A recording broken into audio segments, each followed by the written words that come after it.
Graça e paz, meu irmão, gratidão damos a Deus por hoje, dia 28 de março de 2025, estarmos mais uma vez fortes para podermos dedicar mais um dia de nossas vidas ao nosso Deus, tá certo?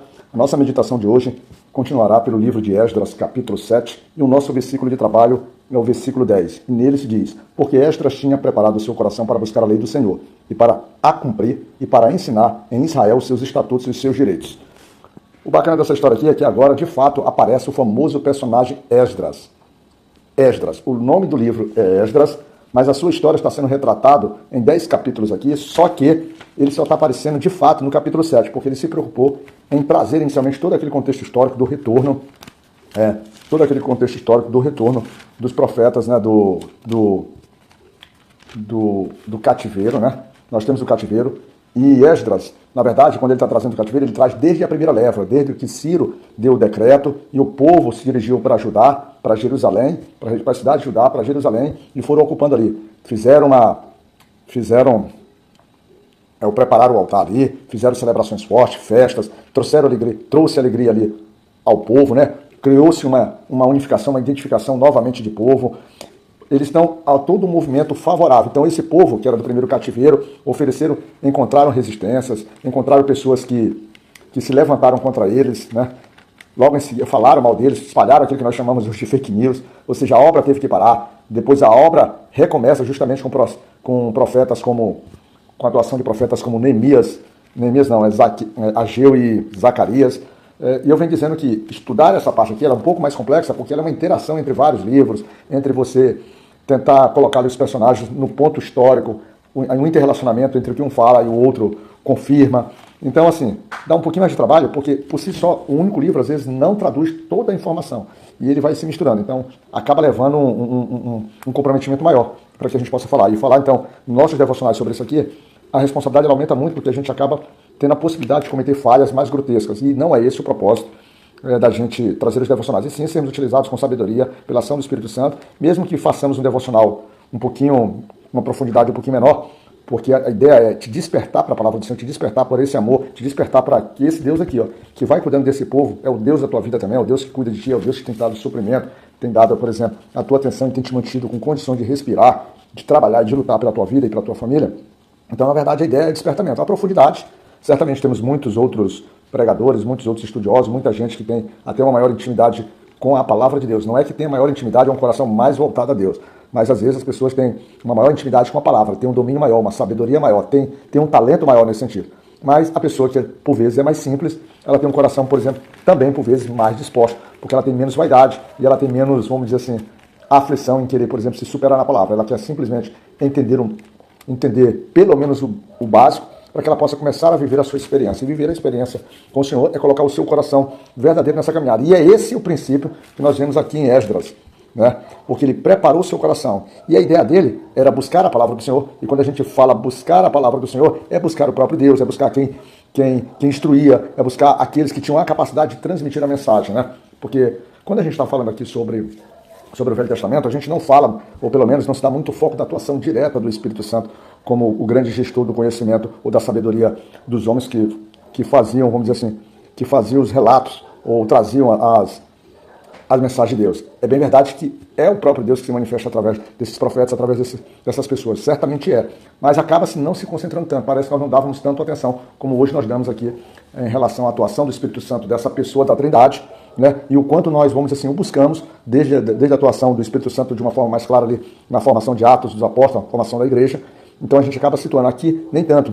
Mas aqui o Espírito de Deus era algo que efetivamente era o que movia toda essa nação. E Esdras aqui está nisso aqui. E o interessante que ele buscava, e ele tinha um propósito de fazer o que normalmente nós hoje temos grandes dificuldades, que é viver a palavra. Viver a palavra, cumprir a palavra. Ou seja, ele procurava ter contato, ele procurava se inserir, ele procurava compreender, ele procurava internalizar, ele procurava, vamos dizer assim, aprender sobre a palavra. Não porque ele queria ser sábio. Não, o propósito dele não era esse. Ele queria cumprir, ele queria viver, ele queria testemunhar, ele queria, vamos dizer assim, um testemunho vivo. Quando a gente assiste aquele filme, por exemplo, Eli, né? Tem um filme chamado Eli, que não tem, vamos dizer assim, que a Bíblia, vamos dizer assim, desaparece, eu lembro bem a história, em que ele está perambulando ali, que é o personagem Denzel Washington, representando o Eli, que é o cego. O interessante é que ele acaba aprendendo a palavra. Ele internaliza isso, ele tem praticamente toda a Bíblia. Ele é praticamente hoje a única Bíblia ambulante que se tinha ali. E Esdras é como se fizesse um papel desse. Então, quando ele busca, ele está buscando exatamente isso, se encher da palavra, que hoje nós dizemos que se encher da palavra é encher não só da palavra, mas encher do próprio Espírito Santo, para que possa agora ter condições de cumprir, para que possa agora ter condições de agir, de testemunhar, de executar, de transmitir o amor de Deus, mas transmitir o amor de Deus pragmático, prático, né? Através de quê? Através de uma concepção correta, uma concepção, vamos dizer assim, teórica, perfeita, porque a palavra está bem instruída aqui. Agora, não é porque, por exemplo, nós temos hoje a Bíblia, você vê que a gente lê a Bíblia, fora alguns casos, e a gente tem dificuldade de fazer essas interações, até mesmo porque como a Bíblia ela é ordenada, às vezes ela não obedece uma sequência histórica, os capítulos estão indo, aí está voltando, é como se aquele filme que fica um pouco embaraçado. Então, para isso, a gente precisa de não só do nosso conhecimento humano, mas da própria ação humana, porque o conhecimento humano, a sabedoria humana, nos permite destrinchar muitos detalhes, mas a gente não consegue mergulhar na visão espiritual da coisa. O grande detalhe, a grande chave em relação da Bíblia, da gente viver isso aqui, da gente olhar esses personagens, é que eles conseguem fazer um mergulho na questão espiritual das coisas. Porque, sem dúvida, você encontra pessoas que têm uma capacidade muito grande de te explicar os acontecimentos da Bíblia, de fazer inter-relações. Por exemplo, quando nós estamos lendo aqui, nós vamos vendo o nome dos reis, né?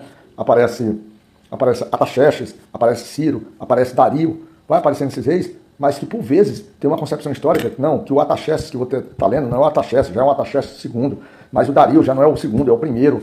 E como nós não temos as datas históricas especificamente, a gente tem dificuldade. E aí entre essas pessoas que se debruçam, não só na palavra do Senhor, mas quanto na história da humanidade, e acaba, vamos dizer assim, organizando um pouco melhor, trazendo mais clareza. Mas isso não é dizer que o lado espiritual, a mensagem em si, o poder que ela deve ter sobre você esteja atuando. Uma coisa é essa sabedoria humana, outra coisa é essa mensagem espiritual. E Esdras tem essa preocupação disso. E ele ainda tem muito mais ainda, porque ele tem um propósito, além desse propósito de buscar, de cumprir, ele tem um propósito de ensinar. Ele quer distribuir isso, ele quer compartilhar, ele quer transmitir, ele quer que, não só ele, mas agora quanto os seus irmãos, sua casa, seu povo, possa parar e possa pensar. Não tem como é muito bom, é muito agradável ao Senhor quando os irmãos convivem em união ou em comunhão. É exatamente isso que ele quer. Não tem quando a palavra diz assim que a nossa mente deve ser renovada pelas coisas de Deus. É justamente isso aqui que Esdras tem o propósito. E o interessante de tudo isso é que Esdras aparece aqui na história e a primeira preocupação aqui do relato é que seja informado, que seja passado a ele o princípio da autoridade, porque ele é desse jeito, porque ele faz parte de uma linhagem. Ele faz parte da linhagem de Arão. E ele sai dele. E o relato bíblico começa ali no versículo 1, né, do capítulo 7, vai do versículo 1 até o versículo 5, só fazendo, vamos dizer assim, a passagem pelas gerações dos sucessores, os antecessores de Esdras, e chega no final ao grande sacerdote, né, ao grande sacerdote aqui daquele povo, né, que seria o sumo sacerdote. Para nós hoje o sumo sacerdote é o próprio Cristo. Mas aqui para eles, já para dizer assim, olha, esse cara tem autoridade, esse cara tem um nome a zelar, tem uma família. E o interessante é uma transmissão de um valor muito bacana, para que você que recebeu, que nasceu numa família cristã, né, que os teus antecessores já vêm trabalhando arduamente pela obra de Deus, você também possa se inclinar a isso. Olha só, a tua geração, a tua linhagem, a tua casa tem sido abençoada, chegou até você, é como se passasse ali aquela bandeira, passasse a responsabilidade, e você deveria bem zelar. E Esdras assim está fazendo aqui, fazendo valer toda a obra que o Senhor vem feito sobre as suas gerações passadas, e agora ele quer transmitir também para os sucessores. E é dentro desse contexto que Esdras se coloca agora na segunda leva, vinda do cativeiro, para poder ir para Jerusalém. É claro que quando a gente olha lá aquele primeiro processo, vindo lá desde Ciro, vai se passando vários anos. E apesar da Bíblia ela trazer muitos pontos positivos, na sua vida real, com certeza, havia as confusões, como por exemplo, quando pararam de construir o templo, aqueles 15, 16 anos, até a sua retomada, o povo esfria, a idolatria, há uma série de fatos que vão acontecendo em paralelo, e Esdras vem com esse processo, assim como aparece o profeta Ageu, o profeta Zacarias, para reanimar esse povo, para fortalecer. Agora é uma nova leva. Se vocês estavam desanimados, agora encontra alguém. E o interessante de tudo isso é porque Esdras sai, mas ele não vai sair sozinho, ele vai sair com apoio real. Artaxerxes, que muito provavelmente é o Artaxerxes II, muito provavelmente, ele reconhece, por exemplo, o valor, a autoridade, o conhecimento de Esdras, e ele se coloca ao lado de Esdras, ele se coloca ao lado, por exemplo, para poder oferecer as benesses reais, as fazendas reais, dinheiro, recursos, e colocando inclusive que todos os demais, inclusive fazendo decretos que seria extremamente favorável a Esdras. Por exemplo, nós podemos ver que lá no versículo 3 diz assim, por mim se decreta que no meu reino, todo aquele do povo de Israel e dos seus sacerdotes e levitas, quem quiser ir contigo a Jerusalém vai, ou seja, ele libera todo mundo. E é muito bom, né? E é muito bom quando a gente começa a trabalhar na obra, a fazer a obra, a se envolver com ela, e a gente não vê, por exemplo, que as autoridades, aqueles que poderiam criar grandes dificuldades para a gente, elas criando essas barreiras. Pelo contrário, as barreiras aqui são removidas. Esdras vai com autoridade, vai com representatividade não só espiritual, mas ele vai com uma representatividade, inclusive, real. Ele vai como se fosse uma própria pessoa do rei, para que possa, por exemplo, difundir, desenvolver, levantar, fazer com que tudo acontecesse. E isso é tão bonito, isso é tão bacana, porque agora é como se você tivesse o próprio Estado trabalhando a favor da obra do Senhor, porque o rei Xerxes, ele simplesmente, ele diz assim, olha, ele está se colocando, ele tá colocando o próprio rei dele para trabalhar pelo rei, pelo Deus dos judeus.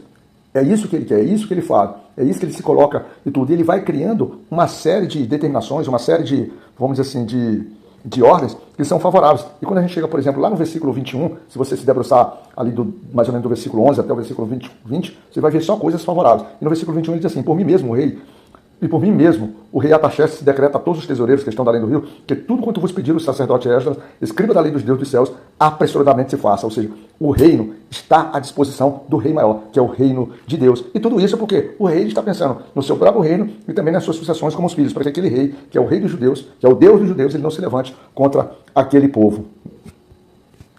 E a autoridade, o rei, inclusive, ele decreta, como está lá no versículo 24, ó, também vós fazemos acerca de todos os sacerdotes, levitas, cantores, porteiros, netineus e ministros desta casa de Deus, que se lhes não possa impor nem direito, nem antigo tributo, nem renda. Eles estão completamente livres para usar seus bens, suas posses, para servir ao Senhor. Que bonito que seria, né? Hoje, nós, na nossa vida prática, a gente reclama de um Estado que nos consome praticamente todo o nosso fruto do trabalho, nós criando uma dificuldade muito grande para que nós possamos praticar as nossas ofertas, dízimos, essas coisas. Por que o povo hoje ele se viciou a negar, a devolver ao Senhor? É porque na sua caminhada de fé ele se vê oprimido pelos seus governantes, né? Que consomem, tomam todos os recursos do povo, e aí o ser humano, ele acaba, por exemplo, nesse processo de operação, ele acaba se sentindo fraco, que acaba abalando até a fé dele. E o primeiro ponto que ele atinge é justamente o seu relacionamento com Deus, né? É um negócio impressionante. E o que a gente consegue observar é que Esdras, na verdade, é muito mais do que um líder espiritual. Ele é alguém que vai reger aquele povo, vai reger naquele povo como se fosse um próprio representante real. E isso a gente consegue perceber, porque também no versículo 25 ele diz assim, e tu, Esdras, isso é dito pelos ditames do rei, tu, Esdras, conforme a sabedoria do teu Deus, ou seja, te liga ao que o teu Deus, entende o que o teu Deus, quais os propósitos, entende onde ele quer que você chegue, conforme essa sabedoria e a lei do rei, associada àquelas limitações, associadas às observações a esse rei aqui que está te, vamos dizer assim, que está te suprindo, que está te apoiando, que está respeitando os limites, as imposições, aquilo que o teu Deus quer, logo se faça, ele diz assim, que está na tua mão, põe regedores e juízes que julguem a todo o povo que está além do rio, a todos os que sabem as leis de teu Deus e aos que não sabem as saberei fazer. Que maravilha, meu irmão, que maravilha. Imagina se hoje nós vivêssemos num estado dessa forma, mas não. O que nós vivemos, na verdade, é um movimento de oposição, um movimento das pessoas que às vezes não chegam nesse ponto da morte aqui, como nós temos muitas vezes, como aqui chegaria até a morte, mas nós temos um Estado que castiga, pessoas que se levantam, políticos que se opõem, ou seja, nós temos uma miscelânea que até às vezes dificulta o próprio desenvolvimento da nossa fé cristã, mesmo o nosso país ainda sendo favorável, diferente de que outros lugares. Então aproveitamos um pouco desse momento, aproveitamos, e Esdras está aproveitando aqui essa disposição real para que possa ir e difundir a palavra do Senhor. Surge então na vida desse povo esse grande personagem. E você está aqui, na vida da tua comunidade, na vida da tua rua, na vida do teu bloco, na vida do teu trabalho, na vida das pessoas ali que estão à tua disposição para que possa fazer um trabalho semelhante, exercer uma autoridade semelhante, porque você não é representante desse rei aqui, da Artaxerxes, você é representante do próprio Deus. Se apodere dessa autoridade, se apodere desse poder, se apodere disso e viva e testemunhe verdadeiramente o amor e a presença de Deus vivo nas nossas vidas, tá certo? Que a graça de Deus Pai Todo-Poderoso esteja contigo, te abençoe e que a gente se encontre em Cristo Jesus, como irmãos em Cristo Jesus, e que Deus te cuide, meu irmão.